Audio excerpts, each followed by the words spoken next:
Hello everyone, my name is Anushka Saxena and in this video we will read chapter 21 of class 11 biology, that is neural control and coordination. Let's begin. As you know, the functions of the organs or organ systems in our body must be coordinated to maintain homeostasis. Coordination is the process through which two or more organs interact and complement the functions of one another. For example, when we do physical exercises, the energy demand is increased for maintaining an increased muscular activity. The supply of oxygen is also increased. The increased supply of oxygen necessitates an increase in the rate of respiration, heartbeat, and increased blood flow via blood vessels. When physical exercise is stopped, the activities of nerves, lungs, heart, and kidney gradually return to their normal conditions. Thus, the functions of muscles, lungs, heart, blood vessels, kidney, and other organs are coordinated while performing physical exercises. In our body, the neural system and the endocrine system jointly coordinate and integrate all the activities of the organs so that they function in a synchronized fashion. The neural system provides an organized network of point-to-point connections for a quick coordination. The endocrine system provides chemical integration through hormones. In this chapter, you will learn about the neural system of human, mechanisms of neural coordination like transmission of nerve impulse, impulse conduction across a synapse, and the physiology of reflex action. 21.1 Neural System. The neural system of all animals is composed of highly specialized cells called neurons, which can detect, receive, and transmit different kinds of stimuli. The neural organization is very simple in low invertebrates. For example, in Hydra, it is composed of a network of neurons.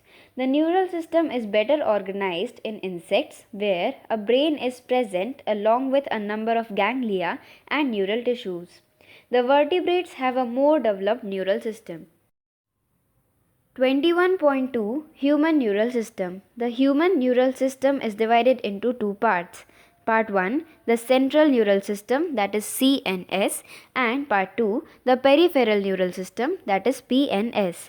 The CNS includes the brain and the spinal cord and is the site of information processing and control. The PNS comprises of all the nerves of the body associated with the CNS, that is brain and spinal cord.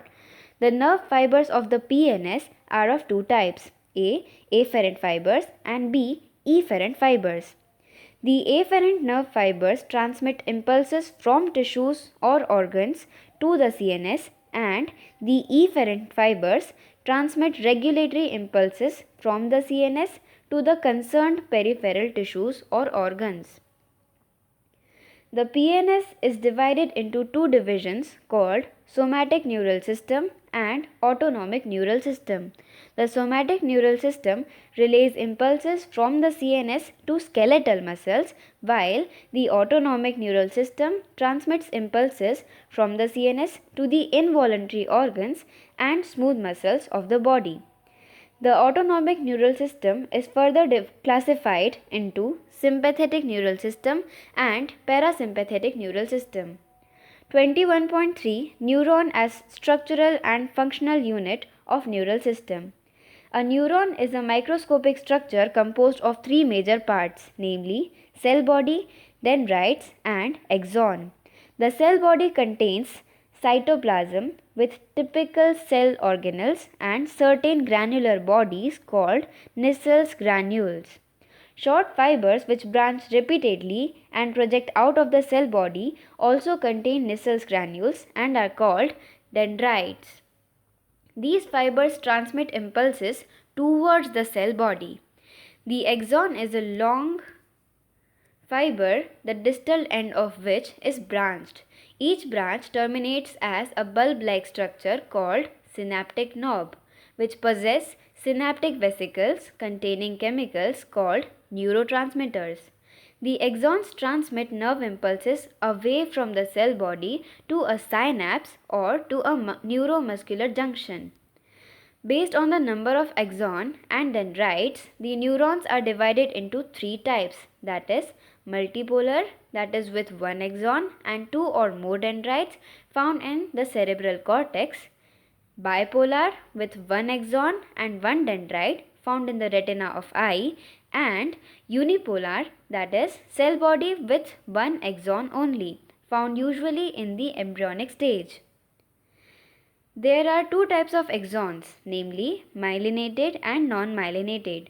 The myelinated nerve fibers are enveloped with Schwann cells which form a myelin sheath around the axon. The gaps between two adjacent myelin sheaths are called nodes of Ranvier.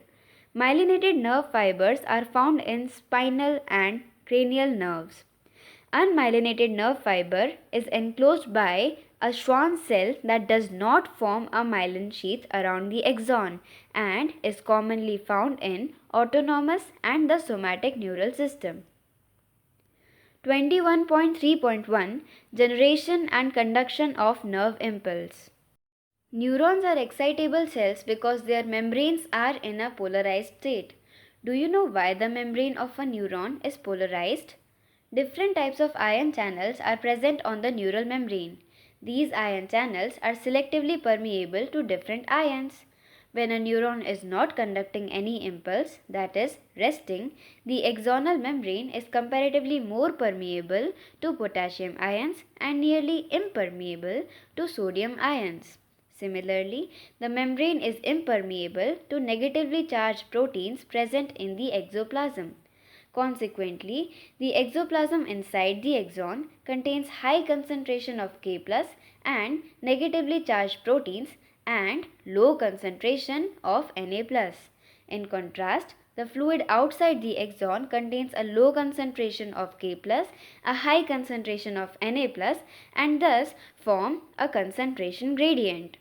These ionic gradients across the resting membrane are maintained by the active transport of ions by the sodium-potassium pump, which transports 3 Na+ outwards for 2 K+ into the cell. As a result, the outer surface of the axonal membrane possesses a positive charge while its inner surface becomes negatively charged and therefore is polarized. The electrical potential difference across the resting plasma membrane is called as the resting potential.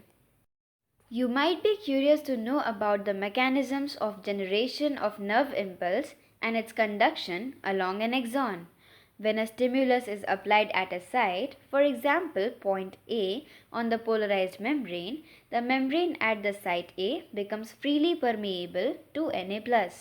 This leads to a rapid influx of Na+, followed by the reversal of the polarity at that site.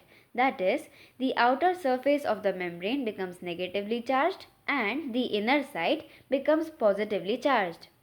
The polarity of the membrane at the site A is thus reversed and hence depolarized. The electrical potential difference across the plasma membrane at the site A is called the action potential, which is in fact termed as a nerve impulse. At sites immediately ahead, the axon, for example site B, membrane has a positive charge on the outer side and a negative charge on its inner surface. As a result, a current flows on the inner surface from site A to site B. On the outer surface, current flows from site B to site A to complete the circuit of current flow. Hence, the polarity at the site is reversed and an action potential is generated at site B. Thus, the impulse, that is action potential, generated at site A arrives at site B. The sequence is repeated along the length of the axon and consequently the impulse is conducted. The rise in the stimulus induced permeability to Na+ is extremely short-lived. It is quickly followed by a rise in permeability to K+. Within a fraction of a second, K+ diffuses outside the membrane and restores the resting potential of the membrane at the site of excitation, and the fiber becomes once more responsive to further stimulation. 21.3.2 Transmission of impulses we will read in the next part. Thank you so much for watching. Have a great day ahead.